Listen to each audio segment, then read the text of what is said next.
Well, hello. I hope you had a great Labor Day. I had a nice peaceful day today, and I hope yours was that way as well. I wanted to talk to you just a little bit about hope for the future.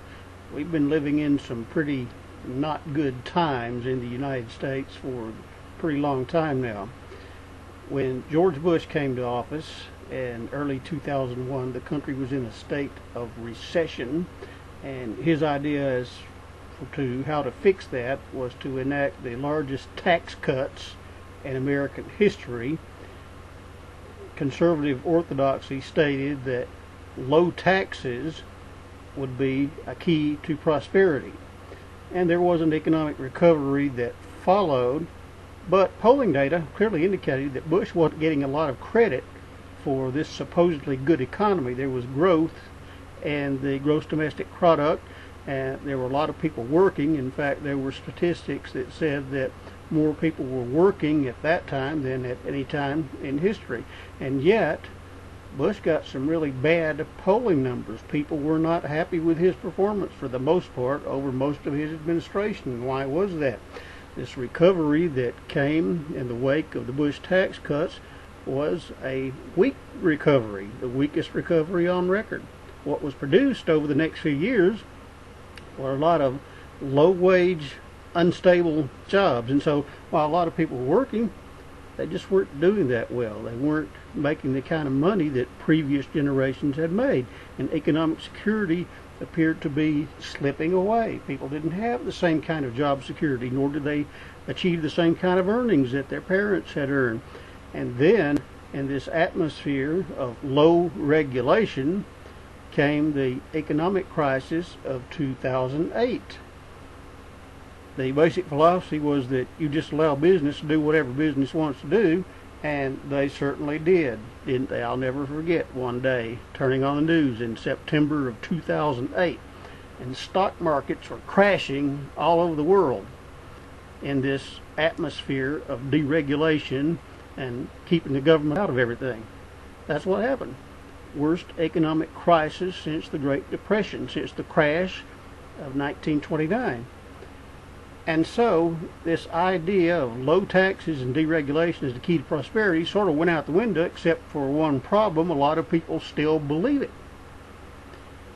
It doesn't work very well. It's not ever going to work very well, but a lot of people still want to hold on to it, and that's the reason that we have a lot of the problems that we have in the United States today. And this era of economic uncertainty and unstable low-wage jobs, and then the recession and all those complications, we have an entire generation that have grown up in the midst of all that muck, and they see firsthand the problems that that kind of philosophy has caused, and they understand that the United States isn't going to fix its most basic problems by simply tweaking the system.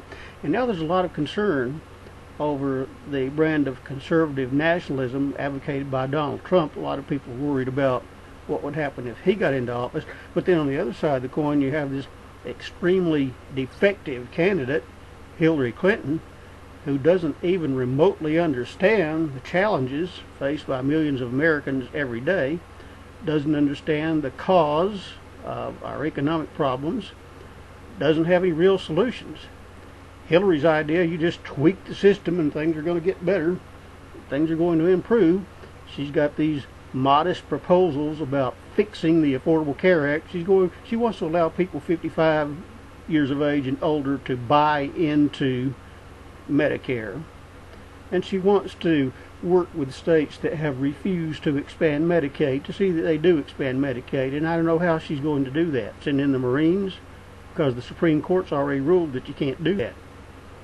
And her idea of economic security for all seems to be that everyone needs to get a 4-year degree, and that's not going to happen. It's not going to happen because of the cost.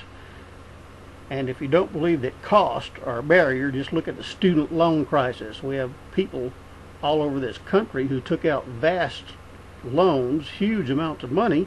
Now they can't pay the loans back, and they're under this huge mountain of debt that they're never going to get out of, short of moving to some other country and possibly living there for the rest of their life or something like that. And Hillary has stated that there will never be a single payer system in the United States. Well, then we're never going to solve our health care issues, because the Affordable Care Act is at best a stopgap measure. It's half a loaf. It's been estimated that by 2018 there will be areas of the United States where no insurance company is even participating, and Obamacare will be effectively dead. And that's certainly true in states that did not expand Medicaid. But the good news is we have this generation of people who do understand the depth. They have a good understanding of the problems faced by ordinary working class Americans, and they can sense that the middle class is going away and there's a lot of economic instability, and they know that we have these problems in the United States, like people struggling with health insurance and employment at will, and not enough maternity leave and not enough sick leave, a very low minimum wage, and all those kind of things. And they know that all of that needs to change, and by the multiple thousands they supported Senator Bernie Sanders in the Democratic primary season, because they know, they understand from their daily experience and the experience that they've seen in the lives of other people, that tweaking the system isn't going to solve the most intransigent problems in the United States. There need to be radical changes if we ever want to see peace and prosperity for all, or even for most. And the young people these days understand that. Unfortunately, the political revolution that was sought by today's young generation and by people such as me didn't happen this year. It fell short because of traditional media. It turned out that social media wasn't able to overcome traditional media, and traditional media did everything they could possibly do to ensure that Hillary Clinton got nominated, and they won. And so now the choice is Trump or Clinton, and no solutions to the most pressing problems, because it's kind of crazy to think that Hillary's moderate solutions are going to go anywhere, because this year the Republicans will keep control of Congress, and they're simply going to vote her down. And even if her proposals went through Congress, they are extremely moderate. All of Clinton's proposals could go through, and you'd still have a disappearing middle class, and you'd still have a working class getting pummeled, and you'd still have the poor being demonized. So if she gets elected, you're not going to see dramatic improvements in the biggest problems that we have in the United States.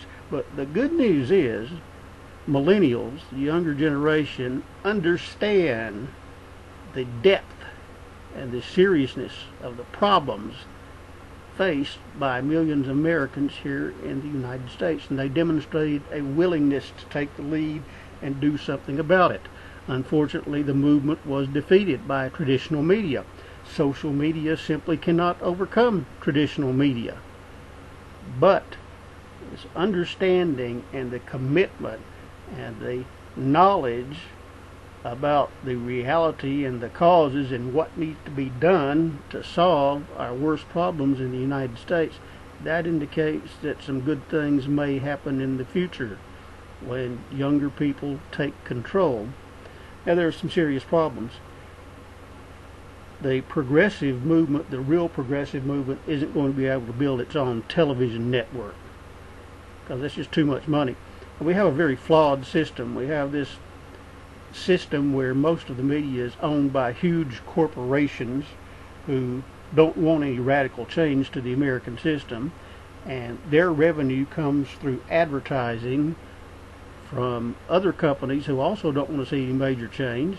And so the news media sabotaged the Sanders campaign.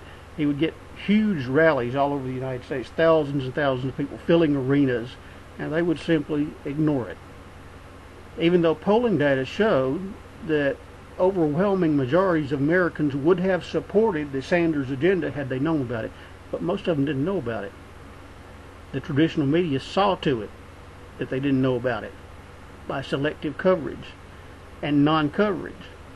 But we have millions of younger people millennials who do understand, have a pretty good understanding of what needs to be done if we're ever going to have peace and prosperity in the United States. And hopefully they're going to seize control one of these days, and problems will start getting solved. Now, there are some tremendous obstacles. One of them is the traditional media. How do you get around that? Well, here's one idea. This is a shortwave radio receiver, and on this thing you can listen to stations all over the world. It doesn't require a network to broadcast programming on shortwave radio.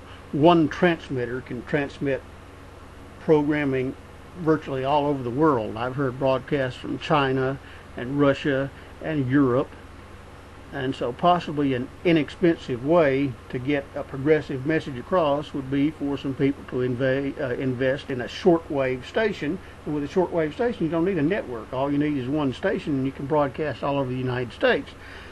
But you need more. Whatever outfit started the shortwave station would also need an internet presence and a social media presence, but you have to find a way to get around traditional media, because traditional media is never going to support a truly progressive agenda. They will support certain socially liberal causes. They'll talk about racism, and they'll talk about marriage equality, and they'll talk about marijuana legalization, but when it comes to the issues that affect how people live every day, they're not on board. They're not on board with the radical changes that actually need to be made. So progressives need a new communications medium, and one that can be started without an investment of millions and millions of dollars. Shortwave radio might be a mechanism. And shortwave isn't as popular as it used to be. Its usage has declined, but still the technology allows you to get a message all over the country at minimal expense compared to traditional media infrastructure. So that might be a way. Another thing is that going forward, progressives need to focus on issues that affect the most people, that affect the quality of life of most people. And what I mean by that are the economic issues. That's one thing.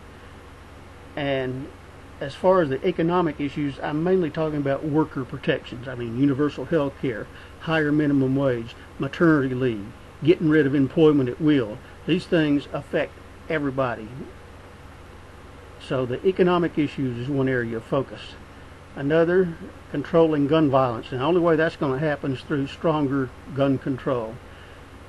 The third leg of this three-legged stool I propose, environmental issues, because that's a great existential threat to society and to humanity. So I think it'd be a good idea to focus on those issues. Another thing is to understand that state and local elections matter, that it may take years of effort to build a new party structure by winning local and state elections. The national election is pretty much lost this year, but there are opportunities to elect progressives to local and state offices, and that's how you build a foundation for the future. So I've encountered a lot of smart young people in the last couple of years, and that gives me hope that things may one day change for the better. I was watching an episode of Beach Patrol San Diego today, and a fisherman fell off some rocks and hit his head. The first person on the scene, the first responder, to go to the aid of this person was a quick-thinking 16-year-old young man, and he was there helping to support this guy and keep his head out of the water until the lifeguards got there. And I'm thinking, I'm not that surprised because there are a lot of good ones out there today. But I do believe there's an energy and there's an understanding among America's youth that do bode well for the future, if only the mechanism of communicating the message and the focus on the key issues can take place. Once the millennial generation actually takes control, U.S. may actually have a bright future because they're willing to do what needs to be done to fix the biggest problems in America. So Godspeed that day when the millennial generation takes over, because then think we can see some real progress in the United States. Take care and have a good day wherever you are.